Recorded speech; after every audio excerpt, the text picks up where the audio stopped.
Tal falava nei foi tu la o fa apoponga tala lau le tio pule ni sia. O moli maule fai pule ano maa ta si la wofo fono to e pia la wofo. Le mta o pule an fina wane il fai pule o fale ata tolu le ala il pule limoni a yafi. I malianga tangata le tu malo sa fata e saini pe ama wala to se le ni o le tawi. O le ngoto le vaso su el ngata i fale ni usile le manuanui i lo lato ngata i fale. Ale ala au te wha maunia. O isi na mai ma pepa i e ka sing.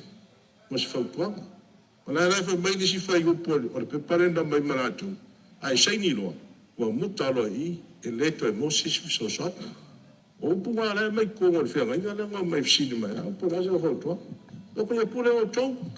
Al manino na man man na man taupu. E a fese lau le sa fese lau. O punga le lau bau at. Mali mai le suyo. Lau man tupu wa. Lau te whau popo istangata. O ia inga whai al palmene, ia na o mea sa aman wha mauni o atul mota. Wha atonwai nei le fiunga te tai ul malo. Lau le mali topla te vaole o te a force schmidt le komiti. O whiangai ma le tuwhaina o tupia sa fata. I se wha amani nongo le mta upunangia. E wha whonga mal te whono mal komiti. O lo ngafa ma le rufi rufina o tupia. E le te tauna yeise mea le loa al malo ia inga ina vea. Ango ila le puna meltu inga mele a wha alo a taua. Na ese el tamu whai le malo i fina, tupe whapopo. A lela ave tupe whasengi tanata ua mari li e leto e maua se stupe. Au whanga te whono ma tātou komiti, so esi sila i whai i pamatalanga i e mai e le tā whengai. Ma so e mai la whamambonga pe sa o la me lea. Mai whamambonga, tā pāla o whianga whangtarea, mai whamambonga to e ngā saini la ne whameo tau a inga. O le whape mai a saini lo, e leto e Moses whamaria. O ila le e vai manua al tātou mta upu le tau whai. Ese le negotiation le fa sanga ye le malo mo le pui le tunu ato ma to ingata me sanga la le tu le fa lo ato wel fa me asaini lo polisi no ta to no ngal na ta to komiti mo di mai sto ripoti va del capeneta telefono capeneta tao ma me fa me la mal ta pula Le fiunga palmia, lau le mali toa. Aini sio tala. O lo te ena uma ila to e to tolu molianga leo e so tanga i tupe palpala. E tolu sfulu molianga o tupe palpala lo molia ye leo le to lua ya o fiai.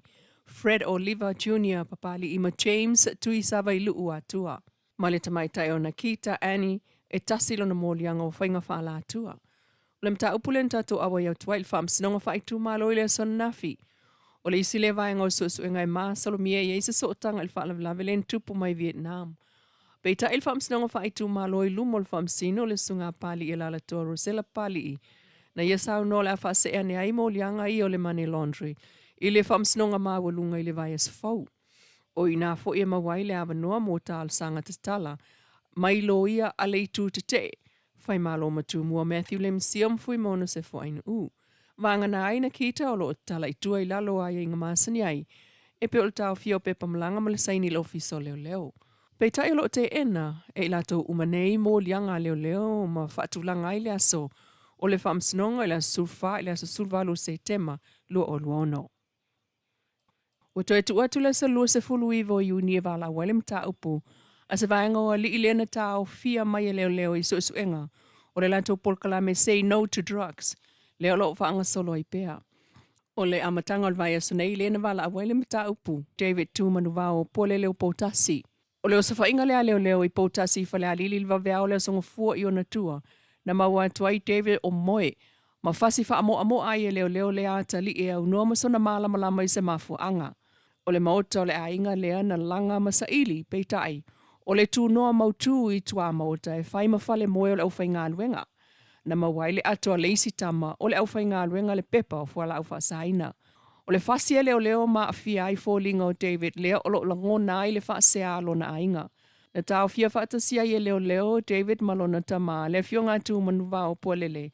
E ui ina e lea i fo ini fuala au whaasaina na mawai. Vanga na ai lana la au malo se leo ai le whanua. E le ile sita laina le na ave ai lava leo. O le mta upule ia David Tuman vau. E toi vala awai le saluas flui vol masina nei. I le whaamasnonga mawalunga i mulinu. O ro ia te ena umamolianga leo ma ua tanga i fo ilona ainga. Ia a fianga o le atali i mai sa wanga a leo le na wha o lima iai. Inisio Tala, Elena o St. Paul's Academy ECE ma le aonga tulanga lua mō whana ua lala i li tūmalo whale atalua ma le tolu. E au fiai ma tawha ingata.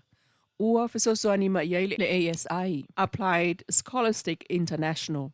Ua whailo mai fo i le fionga le ministawa o ngā ai ono Alec Eke Roma, i lana i tūlau. Lana whelo inga le nama wa le President neo le ASI, Christine Curson, ma tala no ai le lato lango mai i meta wa o ngai Samoa. Whaata si ai ma le fesosoani wha awau mua tina ina o tātou whaia onga e ala i mata upu wha le o onga o lo lato wofo mai i Samoa ma tonu o Amerika. Peitai o le kolisi o lata wa sifo le isifo ia onga ua ta pena mai ia le ASI mo le ati ina il fai ungol tau sanga nei. O whapaanga nei lango nei le whaafitai e peona ta ua le minista, ona o le lato whaata ua au mai le ati ina o le tomai ia onga i le tunu, e le ngata le whaalau tele o tomai o whanau, ma whai a onga, ai ofa le a onga. Inisi o tala e iwa sfulfa afe, ono se lau lusulfa tala i le tausanga, le totongi o awa no whai ngā ruenga o le mtanga ruenga o le Family and Social Affairs, po le mtanga ruenga o a inga leo le asui ai le ingoa, o le mtanga ruenga o tina mtama tai. O awa no whai ngā ruenga lea ua whaalau ilo mai nei il komisi o tangata whai ngā ruenga le malo, mo ofisa sili lango e toalua, i le vaenga o le Coordination and Community Engagement, ma le ofisa sili lango, mo le vaenga Women, Men and Gender Development. O awa noa ia e whaakone kalate ta i tolu tausanga i lalo le vaenga tolu tasi o le Public Service Act lua o wha. Mai tapuni ai tal sanga i le aso whareilo le vai aso fau, le aso tolu o Iulai. Wa mataon ta pena ofisa malanga i le tunu e taliatu i mana onga o tangata, o lo fia nofo mau i Australia. Le ai a mataon na Tala i a awa noa le kota al malo Australia. I le masina fau a Samoa mua Iulai, lo o luono. O ta uel pulengo le Immigration Consultant i le maota sai ai le maketi vai tele. E tele la vava noa e mawai nofo mau i Australia, pe aso solo le tal sanga i lunga, o le vaenga e mawai le anga vaa, e tu sama le tolu wafe ava noa mua tunu o le pasika e au fia i ma Timor-Leste. E iai lava le ava noa whaapitua mo tangata o Samoa, e talo sanga i mo nofo mau, ngā lue ma nofo i so se vaenga o Australia. Le ava noa na e le eise sponsor e mana o mia pe a manu malo, i le sei. O isi awa noa lo anga waa fo iei Samoa o le Seasonal Worker Program ma le Pacific Labour Scheme PLS. Le awa noa na whaita wafe tangata i anga waa iei.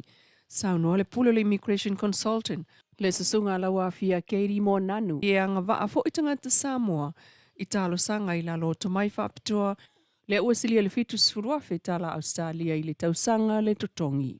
O tala nao nei tu lama i lau le tio polensia manuia taul mangol nei fo e so Lulu.